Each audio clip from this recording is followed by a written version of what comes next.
هلو جايز، عايزه اكلمكم النهارده في حاجه سحله دماغي بقالها فتره. من كام يوم كنت بشتكي لواحده صاحبتي ان انا بجد حاسه ان انا تايهه الترم ده.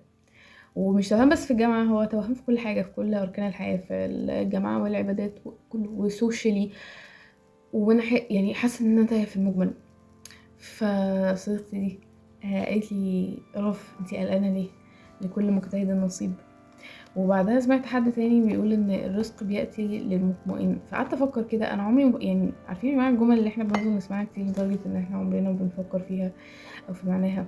المهم من شوية انا قعدت فكرت، يعني جه على بالي كده ان هو لكل مجتهد نصيب، اللي هو لكل مجتهد، مش لكل، يعني ايه كلمة مجتهد ذات نفسها هي اللي اتحطت، انه هو انت مش عليك اي حاجة غير ان انت تجتهد وتحاول. حاسه دي حاجه بديهيه قوي، بس فعليا انت لما بتتسحل في الروتين وفي الجامعه والامتحانات، انت وبالذات مثلا تلاقي نفسك انت قاعد مثلا بتحاول والنتائج مش زي ما انت عايزها. يعني ما اعتقدش ان دي الحاجات اللي بتيجي على بالك. انا بلم ماده تانية بتبوظ من حته تانية، وده غريب لانها الترم اللي فات تقريبا ده كان تاني احلى ترم في مسيرتي الجامعيه. اللي هو الترم اللي فات هو اول ترم ابتدي احس فيه ان انا ما ندمتش ان انا حولت التخصص بتاعي وحولت وسبت الجامعه. وكنت حاسه ان ايه ده، انا بدات احس اللي هي ان انا في المكان الصح. الترم ده انا مش عارفه ليه، هل لان الترم ده كله اعياد واجازات فبالتالي بنبقى مضغوطين قوي عشان ناخد كميه كبيره في وقت صغير، والامتحانات بتيجي ورا بعضها، ولا الدنيا ايه؟ مش عارفه هل انا الوحيده اللي كده ولا لا.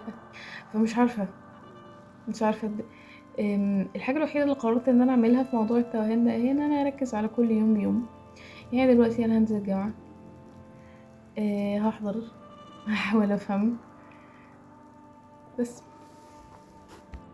خدتش بالي وانا بجهز والوقت جري بيا، فقمت نازله جري عشان الحق الباص. هو الباص حرفيا عدى من قدامي ومعرفتش اوقفه، كان بيجري. فاضطر استنى الباص اللي بعده. المشكله ان الباص اللي بعده بيبقى زحمه جدا، بيبقى اللي هو فعليا، عارفين يا جماعه الصور اللي بيبقى فيها الشعب المصري كله محطوط في اتوبيس؟ هو حرفيا ده. يعني ربنا يستر. الجانب الوحيد الايجابي في الموضوع ده ان بجد الجو جميل، يعني الجو بجد الجو تحفه، الجو مغيم وفيه لسعة ساعة كده، فانا بحب الجو ده قوي. يعني انا قاعده مستنيه الباص بقالي نص ساعه، بس انا مبسوطه عشان الجو تحفه.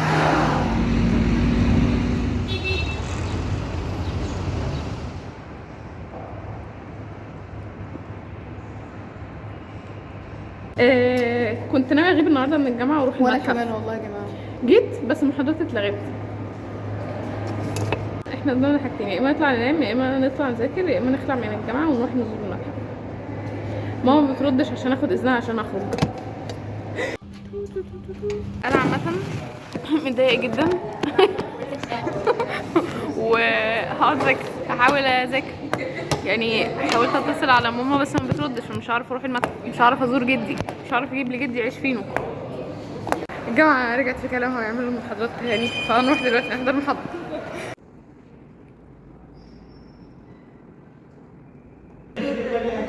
مفيش حاجه كتير، مفيش حد عاجبك في الجامعة كلها؟ ايه؟ مفيش حد عاجبك خالص في الجامعة كلها؟ مفيش حد عاجبني، الجامعه دي اصلا مش عاجباني. ده شرير والله العظيم. والله والله الغلط بقول لك فلاح اصل صعيدي مش فلاح. بقول لك الفلاح ايه؟ والله اصل صعيدي مش فلاح. شايف يا دكتور، شايف اخر الزمن كل حس الجامعه رجعت في كلامها وعملت لنا المحاضرتين عادي جدا. ليه ادتني كل حاجه وفي لحظه خدت مني كل حاجه؟ فروحنا حضرنا المحاضرات وكان معانا بلالين، مش بلالين، بتاع اللي بميه وصابون دي، ونفخناها شويه. والدكتور يعني كانت مصدومه مننا، مش قادره تستوعب ان احنا دكاتره. وهنطلب شاورما وممكن ننزل مكتبه يا جدعان شايلين تعالوا ننزل مكتبه والله العظيم، شايلين كل كتب طب اسنان. انا مش عارفه اللي هو انتوا مش معترفين ان احنا دكاتره والله يا جماعه، شايلين كل كتب. يلا ننزل نشوف الحوار ده. هي حرفيا كلها فاضيه، مفيش غير دول، وده انجليش اصلا ده، وفوق برضو كتب انجليش. كل مره بنروح المكتبه بيبقوا مقللين من كتب اسنان، مش عارفه ليه يعني. في يا جماعه اصل احنا برضه مش شاطرين لدرجه ان حد ياخدها يروح بيها يذاكرها، فلو انتوا شايلينها ليه؟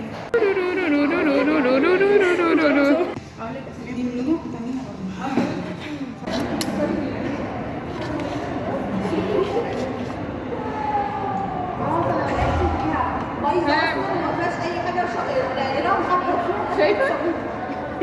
عشان نزلت على اليوتيوب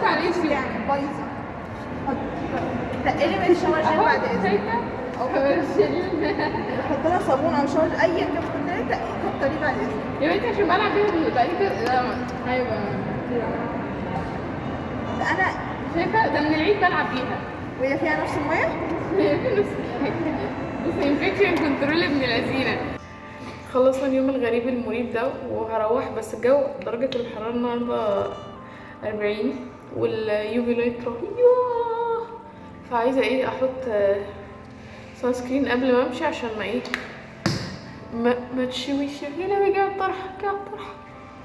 بس يعني اصلا المفروض معلومة علمية بجد ان هو يتحط نص ساعة نص ساعة قبل ما نتعرض للشمس. بس يعني ايه انا حاسه ان هو من على السلم لو عملت حركه زي دي. خلاص روحت يا اصدقاء. وده كان الفلوج. اتمنى ان السنه الجايه لما اتفرج على الفلوج ده وانا في ثالثه وابقى خلاص بخلص ثالثه وابقى مبسوطه وشاطره. بس